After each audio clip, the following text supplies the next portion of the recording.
Welcome back to Sunday Night in America. This next story shocked and saddened and infuriated me. A 14-year-old New Jersey high school student was assaulted at school in an unprovoked attack captured on video. The video began to circulate, and if being assaulted wasn't enough, some of these teenagers began harassing and belittling this 14-year-old child after the fact. Adriana Cooch was described as a gentle and loving child. She weighed less than 100 pounds and had never been in a fight before in her life. And this wasn't much of a fight either. She was attacked by a group of other students in the hallway of a school.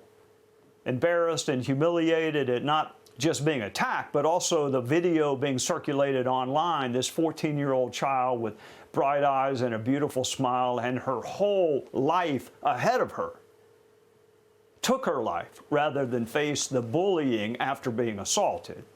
There are several layers of accountability that must be addressed. First and foremost, the students who attacked her. What leads a group of teenagers to attack another without any provocation? What about boasting of their assault and circulating that online? What kind of people do that? Where were the parents? It's true we cannot be with our children all day, every day. But when you found out, what did you do? When you found out your child was continuing to threaten this young girl, what did you do?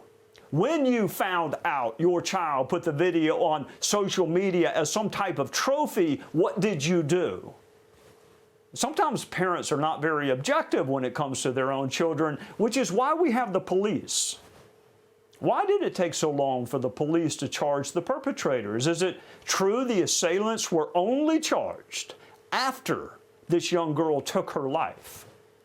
If it was a crime after she committed suicide, would it not also be a crime before she committed suicide? Initially, it was just a suspension from school with no criminal charges. The school was apparently going to handle this in-house, whatever that means. I don't know the law in New Jersey, but I can tell you in South Carolina, when a group of two or more attacks a person and causes bodily injury, that's a serious criminal offense for which you can be imprisoned for a lengthy amount of time. So if it happens at the mall, it's a crime, but if it happens at school, it's not? Is that the policy of the New Jersey high schools, that it's a crime-free zone?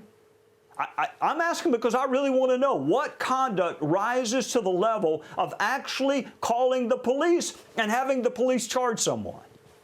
If an attack with bodily injury is a crime outside the school setting, why isn't it a crime inside a school? What about other criminal acts? Sexual assault, stealing, causing damage to property. Are those handled with suspensions too? I mean, when are the police called? And when they were called, did they investigate? The assault's on video. How long does it take to investigate an assault on video? And don't tell me you were waiting to consult the victim, because I have yet to have a victim agree to press charges in a single murder case I ever prosecuted. Dead people cannot and do not consent to press charges. You don't wait on victim permission or consent to enforce the law. What a terrible microcosm of the world we live in. Not only believing that you can attack a person and suffer no consequences, but what kind of depravity does it take to boast about the assault on social media and continue to harass a child until she finally gives up and takes her life? Who knows what would have happened if Adriana Cooch had been treated like the victim she was from the beginning?